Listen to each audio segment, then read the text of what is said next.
In the overview of science of universe versus inner science, the spiritual journey of life, Shiv Shakti manifestations, part 3, poetic expression with illustrations. Crux of worldly life in flux of time. The eternal interaction between Sati and Shiv, that is you and me, has been marred with many ups and downs I see. Your case of pacification and liberation that can take place only with each other's cooperation has stirred in me many questions. Liberation and pacification of X, of Y and of Z, all are your liability as the reality said, but they have no identification and dedication for Shiva and have strayed away because of presumption. Sati's ground of longing, craving and devotional clarity bestows her case made it to be taken up on priority. No doubt we should proceed, but on the first step bound, why is there so much row all around? In the society, the family and relations all seem going against our determination. These stirrings echoed in your heart too, I found. Sati has been carried away and swayed off root. She has to overcome these palls on her faith and doubt. These need to be answered, but binds of all this kind leave no scope for furthering steps. Thus, the bond of reality futile silences our ventures. These darken Sati's pure love towards Shiva unrestricted, her strength crippled, and approach to liberation misdirected, causing unuttered sufferings and wanderings to her, and so snatching good luck and smooth path to future. But Sati has to overpower all these bars of reality, of body, of mind and of heart.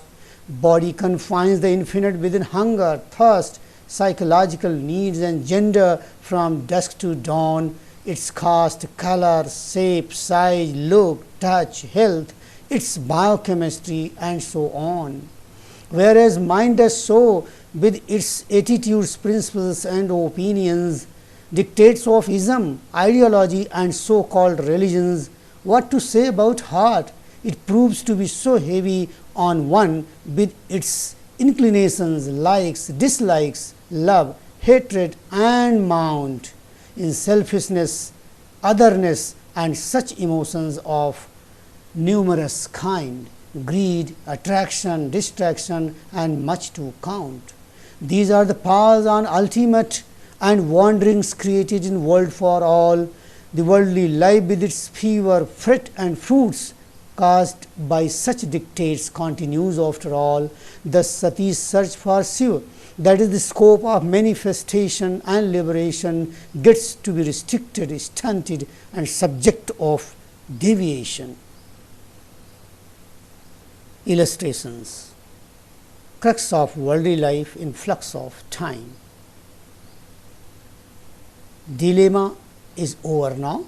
She is ready to consort Sati, incarnation in human form, impositions of worldly life on work. She was advised to Sati for a successful and beautiful life. Ultimately, she accepts Sati's proposal for eternal love that bonds the two of them and is in mood of responding. They incarnate in human form. The limitations or confinements of human or earthly life have got imposed on them. They are in confrontation with them. A strong grip of impositions brings about the deviations and frustrations. Shiva analyzes these impositions and clears Sati how these bondages or restrictions of worldly life bind one and try to frustrate the holy plan for manifestations and the eternal love of the two united souls leading towards fulfillment and liberation. So Shiva advises her to win over such obstacles. Be victorious, Sati. Do you know, this world is nothing but a stage for such souls where they come to practice their holy and eternal bonding, ensuring whether it is strong enough to overcome the challenges of reality or earthly life or not. If not, they have to learn and strengthen it through these ups and downs. Om Anandamay, Om Shantimay. Glory to that ultimate stock of energy and light. अर्थात सांसारिक जीवन की मूल समस्या एवं शाश्वत समस्या, अर्थात इस समय के प्रवाह में इस सांसारिक जीवन की समस्या का मूल, ये समस्या क्या है? सांसारिक समस्या का मूल क्या है? यही कि अपने मूल ज्ञानमय, प्रकाशमय, सर्वज्ञ एवं अदम्य शक्ति स्वरूप को भूल जाना तथा डीएनए या आरएनए से उत्पन्न सीमित दृष्टिकोण, इच्छा, विचार एवं प्रयत्न में लिप्त हो जाना ही मूल समस्या है।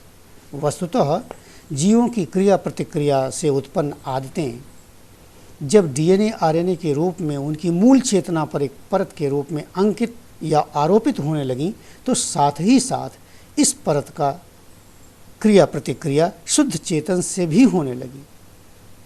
ऐसी प्रक्रिया से जीवों में अंतःकरण अर्थात मन, बुद्धि व चित्त और अहंकार का भी विकास हुआ। अंतःकरण ही स्थूल शरीर एवं शुद्ध चेतन के बीच की कड़ी है।